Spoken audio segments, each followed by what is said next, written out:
Hello everyone, मेरा नाम है शिवम पांडे और कल हमने शैलो फाउंडेशन के टॉपिक में टेरज़ागी थ्योरी स्टार्ट करी थी. So now will be adding on to it and just go through the assumptions once again and then we'll move on to the entire theory. तो स्टार्ट करते हैं आज का ये टॉपिक. कुछ अजम्पशंस हमने पहले ही पढ़ लिए थे. क्या क्या कि फाउंडेशन यहाँ पे शैलो अज्यूम किया गया है, that is D F is less than B. अब D F less than B आप समझ सकते हैं, डी एफ और बी की टर्मिनोलॉजी आपको अभी तक समझ में आ चुकी होगी. यदि ये ग्राउंड लेवल है और ये बेस है फुटिंग का, तो this is the width B of this, और जितना भी लोड लग रहा होगा that is this on the base of the footing. यहाँ से जो डिस्टेंस होगी आपके बेस तक की, that is the depth B, depth of the foundation. So यहाँ पे हम बोलते हैं क्या कि D F by B is less than equal to 1. यदि ये रेशियो होता है तो फाउंडेशन को हम शैलो बोलते हैं. Also the second thing, base of the footing is rough. Third is failure is general share failure. Footing यहाँ पे कंटिन्यूस मानी गई है. कंटिन्यूस मानी गई है मतलब जो लेंथ लिया गया है इनटू द प्लेन या out of the plane, that is very much greater than the width. यदि हम ऐसा मानते हैं तो इसको हम स्ट्रिप फुटिंग बोल देते हैं या फिर वॉल फुटिंग बोल देते हैं. At failure soil reaches into the plastic state. इसके बारे में अभी हम डिटेल में डिस्कशन करेंगे इस फिफ्थ पॉइंट के बारे में. Now next is the stress zone of the soil extends up to foundation level only and not up to the ground level. So stress zone क्या होता है इसके बारे में भी हम देखेंगे. The shear resistance of the soil above the foundation level is ignored. So we'll see this point also in the figure. Then the soil above the base of the foundation is removed and replaced by a surcharge. तो ये कुछ points थे जो हमने last class में देखे थे. Now एक और पॉइंट हम देखते हैं इसमें. Load is vertical and concentric here. Alright, तो पहले तो हम हॉरिजॉन्टल लोड्स को यहाँ पे कंसिडर नहीं कर रहे हैं, सिर्फ और सिर्फ जितने भी वर्टिकल लोड्स हैं उनको कंसिडर करेंगे. यदि मैं बात करता हूँ कंसेंट्रिक की, तो कंसेंट्रिक का मतलब क्या होता है. यदि ये सर्कुलर प्लान है, टॉप व्यू अगर आप देख रहे हैं तो लोड यहाँ पे, this is the top view. Okay, तो लोड यहाँ पे बीच में एकदम लग रहा हो. यदि ये थोड़ा सा साइड होके लगे, यानी कि इसके सेंटर पे ना लग के यहाँ पे लगे, तो that is the something eccentricity comes up. यदि मैं यहाँ पे बात करूँ और आप ये वाला पोर्शन देखिए, यदि ये स्क्वायर है नेट से और एकदम सेंटर में ना लग के यहाँ पे लगे, ओके, यहाँ पे लोड लगे या फिर यहाँ लग जाए, तो this are what eccentricities. If this comes up then also this is not valid. हम कुछ और थ्योरीज देखेंगे जहाँ पे एसेंट्रिसिटी को काउंट किया गया है, जैसे कि मेयरऑफ थ्योरी हुई, और आगे भी देखेंगे उसमें कि कैसे कैसे हम उसमें चेंजेस ला सकते हैं. अच्छा, तो यहाँ पे फिगर को समझिएगा. इस टेरज़ागी का ये बहुत ही इंपॉर्टेंट फिगर है, यही बेसिक फिगर है यहाँ पे. So if you consider that the base is having a width of B, alright, this is the base of the footing. अब बेस पे क्या होगा, कुछ ना कुछ फोर्स लग रहा होगा, और जो स्ट्रेस या फोर्स जो लग रहा होगा that is given by this Q U. Okay, this Q U is acting on the at the base of the footing. अच्छा, अब यहाँ पे जो है 3 फेलियर जोन्स बनते हैं. पहला जोन आप समझिएगा, पहला जोन क्या होगा, जो जस्ट बेस से अटैच होगा. ओके, तो ये वाला जो जोन है पहला, this A here, A B D, okay, A B D, ये जो जोन है, ये ट्रायंगुलर पोर्शन वाला जो जोन है, this is the first zone. Alright. अच्छा, इससे जो सटा हुआ जस्ट ये वाला जो पोर्शन है, this B D E, this is the second zone. Okay, and there is third zone, another zone, that is B E F. Alright, this one, this is the third zone. तो ये 3 zone बन रहे हैं. अच्छा, जो पहला zone है यहाँ पे, ऑलराइट, दिस फर्स्ट जोन, जो ये पहला जोन है, ये जो है फुटिंग से कांटेक्ट में है, और मैं एक चीज़ ये भी कहूँगा यहाँ पे कि ये इलास्टिक जोन है. ऑलराइट, ये ऐसा बिहेव करता है जैसा कि ये फुटिंग का हिस्सा हो. Alright, so this is in a state of elastic zone. अच्छा, यही अगर मैं सेकेंड और थर्ड की बात करता हूँ, सेकेंड या थर्ड जोन की, तो this is acting as a plastic, it is in plastic equilibrium. अच्छा, कुछ चीज़ें और देखिएगा डायग्राम में कि जो ये ए बी डी वेज बना हुआ है, ये वेज क्यों बोल रहा हूँ, क्योंकि ये तो आपको ट्रायंगुलर सामने से दिख रहा है, बट यदि आप इसको एक्सटेंड कर देते हैं बाहर की तरफ या inside, so you will be getting a triangular wedge, जो कि एक 3D फिगर होगा. अच्छा, यदि मैं इस ट्रायंगुलर वेज की बात करूँ, तो इसमें जो ये वाला एंगल है, this is equal to phi, और ये वाला एंगल क्या है, ये भी इक्वल टू फाई. अच्छा, ये जो विड्थ है, this is width B. Okay, जो कि आप यहाँ पे इस डायग्राम में देख पा रहे होंगे कि this is A B D. Okay, जो ये बेस है आपका, जो आपका बेस है ये, इस पर आपका क्या हो रहा है, लोड लग रहा है. जो ये एंगल ये बनाता है, जो ये AD और BD जो बाउंड्री लाइंस हैं, ये जो एंगल बनाते हैं, these are angle phi. Okay, Terzaghi ने यूज़ किया था। अच्छा, कुछ चीज़ और समझिएगा यहाँ पे क्या कि यदि ये रिजिड की तरह काम कर रहा है, alright, so if you consider this as some medium, let's say M, और जो ये सेकेंड जोन है और ये थर्ड जोन है, यदि मैं इसको सॉयल मान लेता हूँ, तो इस बाउंड्री पे ये तो यह वॉल की तरह एक्ट करेगा और यहाँ पे ये सॉयल की तरह एक्ट करेगा। तो इनके बीच में जो एडिशन होगा, कोहेजन तो नहीं कहूँगा मैं अभी यहाँ पे, क्योंकि कोहेजन दो एक तरीके के पार्टिकल्स में लगता है, बट एडिशन दो अलग अलग तरीके के पार्टिकल्स में लगता है। सो यहाँ पे मैं क्या कहूँगा कि एक एडिसिव फोर्स काम कर रहा होगा which is given by CA। अच्छा, एक चीज़ और समझिएगा यहाँ पे कि यहाँ पे एक पैसिव फोर्स भी जनरेट होगा, ऑलराइट। पैसिव फोर्स जो जनरेट होगा वो इस बाउंड्री पे इस तरीके से लग रहा होगा। अब इस पैसिव फोर्स के आगे के बारे में हम आगे और डिस्कशन डिटेल में अभी करेंगे, समझेंगे कि पैसिव फोर्स किस तरीके से जनरेट होता है, क्यों जनरेट होगा। So will discussing it now. अच्छा, यहाँ पे ये जो कुछ चीज़ें बारे में बातें करी हैं, इसके बारे में थोड़ा देखते हैं। Zone first is the veg ABD। It is a central zone, it remains in elastic equilibrium, it becomes compacted and becomes a part of the footing. तो ये ऐसा बिहेव करता है जैसा ये खुद ही एक पार्ट हो गया हो। तो ये आप इस तरह समझ सकते हैं कि इस तरीके से एक यूनिट की तरह काम करता है। ओके, तो this is the thing ABD। अच्छा, अब मैं बात करता हूँ जोन 2 की। अब जोन 2 देखिए दो जगह पे है। जोन 2 है ADE' एंड BDE। तो ये सिमेट्रिक फिगर है, तो एक तो ये आएगा आपका ADE' दिस थिंग हियर, और ADE, तो ये दूसरा जोन हो गया आपका, ठीक है, एक लेफ्ट साइड एक right side. Okay, next thing is it is zone of radial share, जो कटिंग टेंडेंसी है। This is, you can see here that this figure, alright, this is what, somewhat curved in shape. It remains in plastic equilibrium. Second point is this, I will be explaining this thing when I explain the other third zone also. One set of shear planes in this zone radiate from the edge of the footing. तो आप यहाँ पे edge of footing पे ध्यान दीजिएगा.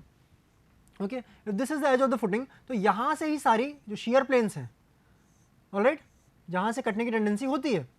Okay, so these are the shear planes which are radiating from this point A.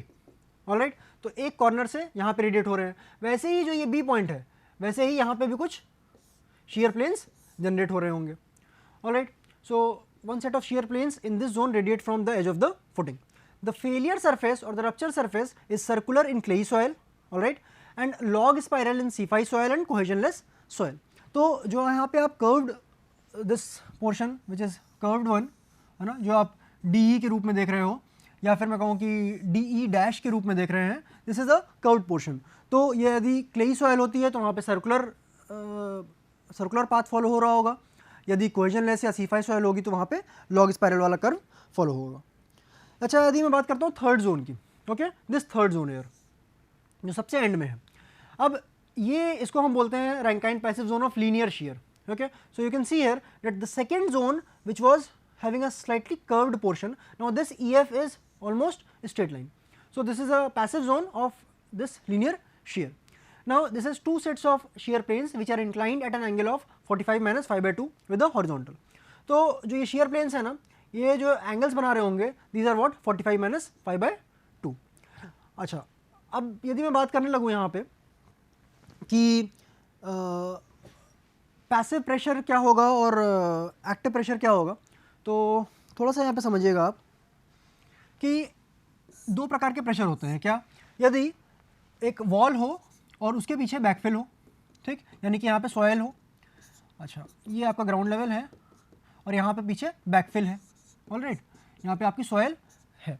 अच्छा, यदि ये सॉयल एक्सपैंड करे, ये सॉयल एक्सपैंड करे तो क्या होगा, इस वॉल को थोड़ा इधर टिल्ट कर देगी और ये वॉल क्या हो जाएगी, इस नए पोजीशन पे आ जाएगी.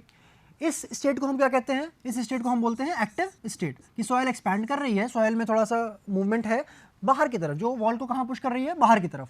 सो this tendency is known as this active state. Soil active state में आ गई है, एक्टिविटी कर रही है यहाँ पे. अच्छा, यदि मैं बात करता हूँ यही वॉल है, बट क्या हो, कुछ ऐसा कारण हो कि वॉल जो है इधर की तरफ मूव करे. कहाँ पे, टूवर्ड्स द बैकफिल. अब यहाँ पे जो सॉयल है, यदि दीवार इधर की तरफ मूव करेगी तब क्या होगा, सॉयल और ज़्यादा कंप्रेस होगी. सॉयल और ज़्यादा कंप्रेस होगी मतलब क्या होगा, थोड़ा सा और ज़्यादा कॉम्पैक्ट होगी. कॉम्पैक्ट होगी तो स्ट्रेंथ और ज़्यादा गेन कर लेगी, तो और ज़्यादा स्ट्रेंथ गेन करने पे ये और ज़्यादा स्टेबल हो जाएगी, and this state is called as the passive state of earth pressure, है ना। तो हमने ये दो चीज़ें जियोटेक्निकल इंजीनियरिंग में देख रखी हैं कि पैसिव स्टेट हो सकती है और एक्टिव स्टेट हो सकती है। तो अब यहाँ पे देखिएगा, जो ये AD बाउंड्री है और ये BD बाउंड्री है, alright. So this AD and BD boundary act as a wall.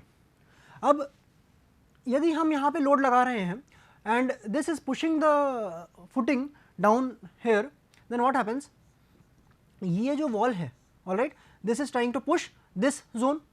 अब जब पैसिव स्टेट होती है, ऑलराइट, पैसिव स्टेट में क्या होगा कि जब यहाँ से फोर्स लगेगा तो ये सॉइल और ज़्यादा कॉम्पैक्ट होने की कोशिश करेगी, और ज़्यादा कॉम्पैक्ट होगी, यानी कि और ज़्यादा स्टेबल पोजीशन में आने की कोशिश करेगी। तो हम ये कह सकते हैं कि वॉल यदि पुश करे सॉइल की तरफ तो वो पैसिव जोन जनरेट करेगी। इसी तरीके से ये जो सेकेंड वाला है ये भी थर्ड वाले की तरफ पुश कर रहा होगा। So this third and second zone are under passive state. सो आप इसको ऐसे भी समझ सकते हैं कि if I take a soil and I apply a load here, है ना, और ये रिजिड है एकदम, तो क्या होगा, ये इसको यहाँ पे कंपैक्ट करने की कोशिश करेगी, या फिर मैं कहूँ कि कंप्रेस करने की कोशिश करेगी। कंपैक्ट थोड़ा गलत शब्द हो जाएगा, यहाँ पे कंप्रेस करने की कोशिश यहाँ पे कर रही होगी। So this is a type of action which takes place. अच्छा, यदि जनरल शेयर फेलियर होता तो क्या होता कि यहाँ पे कुछ बल्जिंग हो जाती, ऑलराइट। ये जो है, जब आपने यहाँ पे फोर्स लगाया तो इसने यहाँ पे इधर फोर्स लगाया और ये जो है यहाँ पे बल्जिंग हो जाती। बट यहाँ पे अजम्पशन पहले ही मान लिया गया है कि जो बल्जिंग है उसको यहाँ पे फाउंडेशन लेवल के ऊपर, फाउंडेशन लेवल के बेस के ऊपर हमने सारी चीज़ें इग्नोर कर दी हैं। सो आप अजम्पशन एक बार फिर से देखेंगे तो आपको वहाँ पे ये पॉइंट मिलेगा। So we are considering only and only till the base of the footing. तो ये तीन अलग अलग जोन्स हो गए। नाउ आपको AD BD का आपको समझ में आ गया होगा, ऑलराइट। AD और BD क्या है, बाउंड्रीज हैं जो कि इलास्टिक जोन की हैं, ऑलराइट, जो कि किसका हिस्सा बनाती हैं, वेज ABD का, alright. Then if you move on, तो ये सेकेंड जोन है और थर्ड जोन है।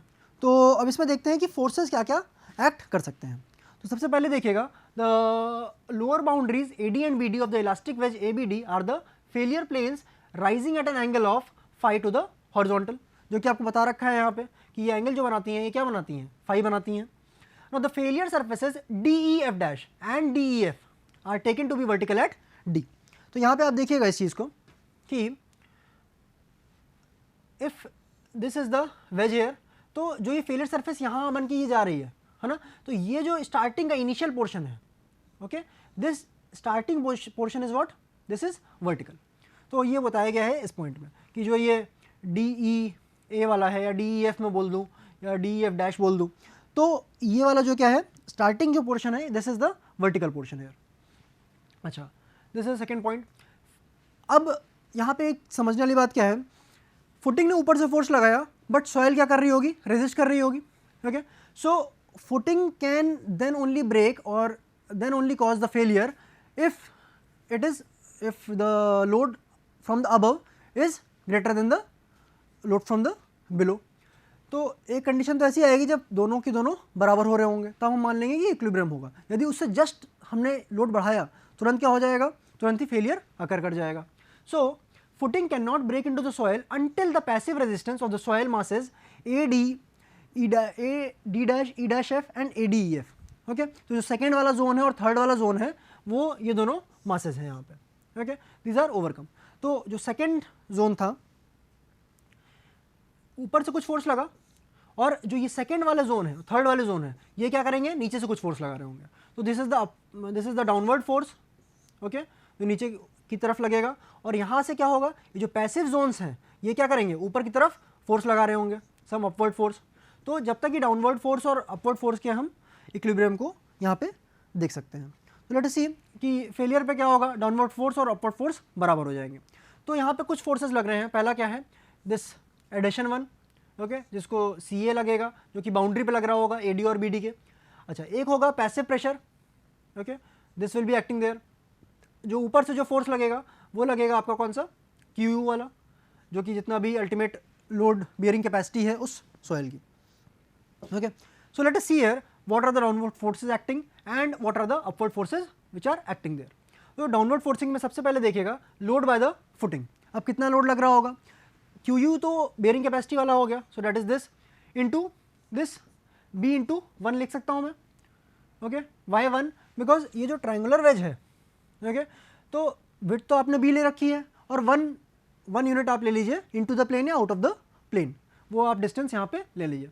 तो this comes out to be Q U into B, okay. Weight of the wedge A B D, अब जो ये वेज है इसका भी कुछ वेट होगा जो कि नीचे की ओर लग रहा होगा। This comes out to be gamma into B square by 4 tan five. अब देखो वेज का एक फॉर्मूला होता है, ओके, सो वेज का एक अलग फॉर्मूला होता है वॉल्यूम का, तो आप वॉल्यूम 3D फिगर होता है तो आप उसके हिसाब से आप निकाल लो, या फिर आप ट्राइंगल एज्यूम करो एंड देन यूनिट वेट आप यूनिट एक लेंथ आप इनसाइड द प्लेन आप उसको एज्यूम कर लीजिए, तो उसके हिसाब से भी आप निकाल सकते हो। We will be seeing this thing how we derive this. Now upward forces की यदि मैं बात करूँ तो एक तो AD पे लग रहा होगा इस सरफेस पे और एक BD पे लग रहा होगा, है ना, दोनों पे फोर्सेस लग रहे होंगे, तो एक PP तो इधर एक्ट कर रहा होगा और एक PP इधर, तो 2 times this passive pressure will be acting there. अच्छा, अभी जो ये कोहेजन वाला फोर्स है या एडिशन वाला फोर्स है, दिस फोर्स इज देयर, ये फोर्स जो है लग तो रहा है इस डायरेक्शन में, बट हमें किस डायरेक्शन में चाहिए, हमें चाहिए ये इस डायरेक्शन में, alright. So this force has to be taken into account now. तो हम देखते हैं कि इसका वर्टिकल कंपोनेंट क्या होगा। आप जानते हो कि ये एंगल क्या है यहाँ पे, फाई है, so you can easily find out this one, this will be coming out as CA sin phi. अच्छा, एक चीज़ और यहाँ पे समझिएगा, ये भी क्या है, दोनों सरफेसेस पे एक्ट कर रहा है, AD पे भी BD पे भी, तो ये दुगना हो जाएगा। So this coming out to be 2 times CA sin phi. तो कुछ डाउनवर्ड फोर्सेज हो गए, कुछ अपवर्ड फोर्सेज हो गए। यहाँ पे हमें ये चीज़ थोड़ी अभी क्लियर नहीं है, इसको हम अभी देखते हैं। और जो ये CA sin फाई है, ओके, थोड़ा एडेसिव के टर्म में है, बट इसे हम कोहेजन के टर्म में अभी लाने की कोशिश यहाँ पे करेंगे। So let us begin now here. We can easily write that downward forces जो एक्ट कर रहे हैं it is equal to what, upward forces. तो जो डाउनवर्ड फोर्सेज है वो क्या है, Q U into B plus gamma into B square by 4 tan five that is equal to 2 times PP plus 2 CA sin alpha. अच्छा, देखिए अब आपको मैंने ये सिर्फ और सिर्फ ये कुछ डेरिवेशंस यहाँ पे इसलिए कर रखे हैं कि आपको आराम से समझ में आ जाए कि हमने ये जो वेज का एरिया है कैसे निकाला है और डेरिवेशन कैसे कैसे यहाँ पे किया है। तो डेंसिटी आपको पता है मास अपॉन वॉल्यूम होता है, उसी तरीके से यूनिट वेट जो होता है that is also given by weight upon volume. तो मैं पहले क्या करूँगा, वेट ऑफ वेज कंसिडर करने की कोशिश करूँगा। So this is coming out to be gamma into volume of the wedge. So this is gamma into half of B into B tan B by 2 tan five. This is nothing but हमने क्या किया है, इस triangular area का हमने इस triangular portion का this A, this is B and this is D, हमने इस ABD का हमने क्या किया है, एरिया ले रखा है, alright. So half base into height करके हमने ये चीज़ करी है। तो this comes out to be B square by 4 tan five into gamma. तो this is the weight there.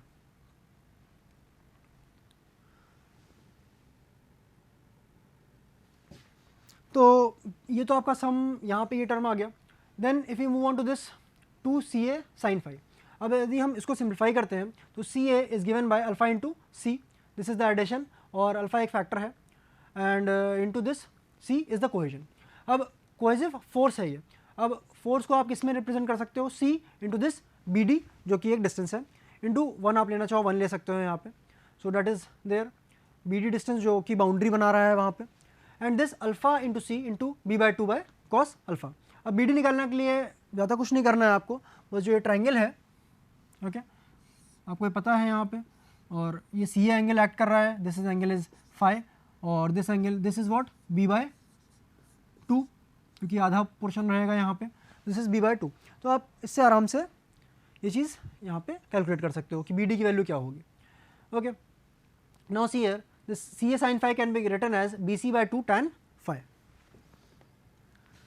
अच्छा, आगे इसमें देखते हैं, तो CA sin phi की जगह हम अगर सब्सटीट्यूट कर देते हैं, this is 2 CA sin phi, वही सेम इक्वेशन मैंने सबसे पहले यहाँ लिख रखी है। Now this CA sin phi can be substituted at this what BC tan phi। अब 2 से 2 मल्टीप्लाई हो जाता है तो दैट गेट्स कैंसल आउट, है ना। यहाँ पे क्या था, 2 टाइम्स यहाँ पे था और this was half, this and this gets cancel there. 2 PP तो आपका एज इट इज़ है, और जो भी आपका डाउनवर्ड फोर्स लग रहा था लेफ्ट हैंड साइड पे वो एज इट इज़ रहेगा। बट हम बात किस में करना चाहते हैं, हम बात करना चाहते हैं कि QU कितना होगा। यदि मैं बात कर रहा हूँ QU की, ऑलराइट, सो मैंने उसको सिर्फ यहाँ पे सेपरेट टर्म में लिख लिया है, बाकी सारी चीज़ों को इधर की साइड पे कर दिया है. Okay, so this is the ultimate bearing capacity into B, that is equal to 2 times passive pressure plus BC tan phi minus gamma B square by 4 tan phi. अच्छा, इसमें थोड़ा सा हम आगे बढ़ते हैं. हम अब देखते हैं कि पैसिव प्रेशर यहाँ पे जो है, ऑलराइट, दिस पैसिव प्रेशर, ये किन किन भागों में विभाजित हम इसे कर सकते हैं. अच्छा, इसको यहाँ पे देखने से पहले आप एक चीज़ पे ध्यान रखिएगा, एक होता है सुपरपोजिशन प्रिंसिपल. यदि मैं बात करता हूँ सुपरपोजिशन प्रिंसिपल की, तो आप ऐसा समझिएगा कि लेट से ए, बी और सी तीन अलग अलग चीज़ें हैं, बट किसी ना किसी तरीके से वो आपस में भी रिलेट करती हैं. तो मैं क्या करूं, सुपरपोजिशन प्रिंसिपल अगर मैं लगा पाऊं इसमें, तो मैं क्या करूंगा कि मैं पहले ए को वेरी करा लूं, ओके, और चेंजेस देख लूं कि क्या क्या चेंजेस आ सकते हैं, और बी और सी को हटा दूं, पिक्चर से हटा देता हूं थोड़ी देर के लिए. फिर मैंने क्या किया कि मैंने नेक्स्ट स्टेज में बी में चेंजेस ऑब्जर्व किए और ए और सी को मैंने क्या किया, जीरो मान लिया या फिर मैंने हटा दिया पिक्चर से. ओके, थर्ड मैंने क्या किया, ए, बी, सी में से मैंने सी को वेरी कराया, बट ए और बी में मैंने चेंजेस को इग्नोर कर दिया. ओके, इसको मैंने मान लिया कि वो है ही नहीं यहाँ पे.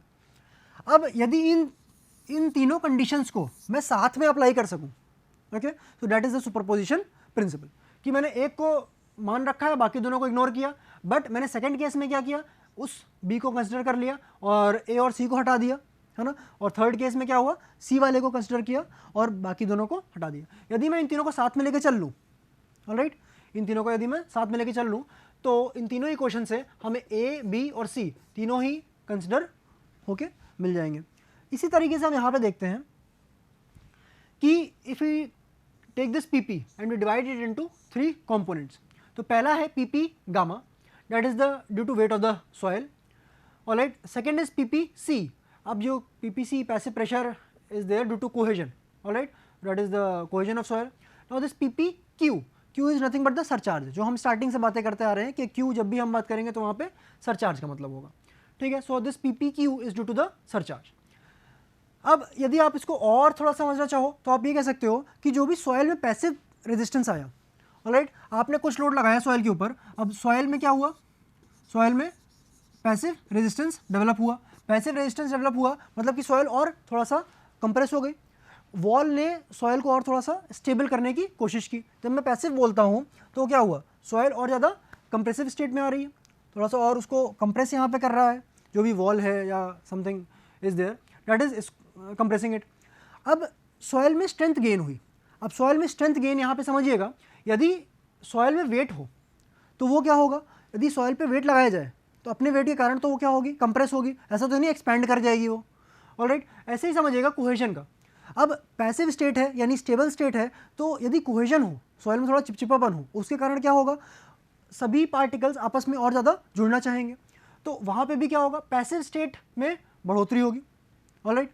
थर्ड है सरचार्ज. यदि आपने एक्स्ट्रा लोड लगा रखा है, उस एक्स्ट्रा लोड के कारण भी क्या होगा, सॉइल में और ज़्यादा स्टेबिलिटी आएगी. So these are the 3 terms which have been, these are the 3 components which have been considered. जब हम पी पी गामा को लेते हैं उस टाइम पे हम मान लेते हैं कि C इज इक्वल टू 0 है और कोई भी सरचार्ज भी नहीं है. तो C इज इक्वल टू 0 मतलब कि कोई भी कोहेजन नहीं है सॉइल में, और Q इज इक्वल टू 0 मतलब कि सरचार्ज नहीं है. जब हम PPC की बात करते हैं तो हम कोहेजन तो ले रहे होते हैं कि कोहेजन के कारण क्या इफेक्ट आ रहा होगा, बट उस समय हम जो वेट ऑफ द सॉइल है, this gamma is equal to 0 और Q is equal to 0, surcharge हम 0 मान लेते हैं. सिमिलरली जब हम PPQ ले रहे होते हैं उस समय हम C इज इक्वल टू 0 लेते हैं और मान लेते हैं क्या कि सॉइल वेटलेस है, alright. So these are the 3 things which are considered. So Terzaghi assumed that the principle of superposition is valid. यदि वो अज्यूम नहीं करते तो वो इन तीनों को अलग अलग कंपोनेंट में ब्रेक नहीं कर पाते, alright. Superposition will mean an approximation which will result in an error. Obvious सी बात है, जब आप एक को कंसिडर कर रहे हो और बाकी दोनों चीज़ को छोड़ दे रहे हो थोड़ी देर के लिए, देन व्हाट हैपेंस कि कुछ चेंजेस आपने इसमें किए बट वो दोनों भी तो कुछ ना कुछ इफेक्ट ला रहे होंगे. So if you are not considering those 2 things there in that first equation, तो उसके कारण कुछ ना कुछ एरर इंट्रोड्यूस होगा. सो बट एक्चुअली एरर क्या होता है, बहुत ही कम होता है, and also it gives in higher values. तो देखा जाए तो वो सेफ वैल्यू आपको देता है. So in that case what happens, we can consider this error and we can apply this superposition principle. अच्छा, तो हमने ये वाली इक्वेशन अभी लास्ट टू लास्ट स्लाइड में हमने देखी है कि Q U into B is equal to 2 times passive pressure plus B C into tan five minus gamma B square by 4 tan five. अच्छा, ये जो पी पी था इसको हमने पिछली स्लाइड में 3 भागों में देखा, उसके 3 कंपोनेंट्स देखे। That was P P gamma जो कि अपने सेल्फ वेट के कारण था, है ना, वेट ऑफ द सॉइल के कारण था। कुछ पैसिव प्रेशर किसके कारण जनरेट हो रहा था, कोहेजन के कारण जनरेट हो रहा था, ओके। और कुछ पैसिव प्रेशर किसके कारण जनरेट हो रहा था, सरचार्ज क्यू के कारण, ओके। तो हमने इसी क्वेश्चन को क्या किया है, सिर्फ और सिर्फ पीपी को अलग अलग कंपोनेंट्स में बना दिया है। अब जो ये पीपी गामा है, पीपीसी है, पीपी क्यू है, अब टरज़ागी साहब ने इसको कन्वर्ट किया किसमें, 3 अलग अलग फैक्टर्स में। So this PP gamma, PPC, PP q has been expressed by Terzaghi in 3 different components, और वो 3 अलग अलग फैक्टर्स दिए जो कि था पहला आपका this N gamma, N Q और एन सी, ओके। उन्होंने 3 इक्वेशन से दी, इन 3 इक्वेशंस के आधार पे 2 P P gamma minus gamma B square by 4 tan five that is equal to B into half gamma B N gamma, 2 P P C plus B C tan five that is equal to B into C N C, and then third 2 P P Q is equal to B into Q N Q. तो इन्होंने 3 term अलग introduce कर दिया। पहले तो P P gamma, P P C, P P Q introduce किया, but साथ ही में बियरिंग कैपेसिटी फैक्टर्स इंट्रोड्यूस किए जो कि थे एन गामा, एन सी और एन क्यू। अब इन्हीं तीनों को हमने जो लास्ट अभी इक्वेशन ड्राइव की, this one here, this equation, यहाँ पे हम इन्हीं P P gamma, P P C और पी पी क्यू की वैल्यू पुट करते हैं जो कि हमने यहाँ पे ए बी सी के रूप में निकाली हैं, then we get this equation. There will be some cancelling out of the terms and then this equation will be obtained, which is QU is equal to CNC plus QNQ plus half B gamma N gamma। अच्छा, ये जो equation है this is the general bearing capacity equation of टरज़ागी। So moving on कि ये N gamma, NC, NQ क्या होते हैं उसको हम नेक्स्ट क्लास में कवर करेंगे। Thank you for today, see you in the next class।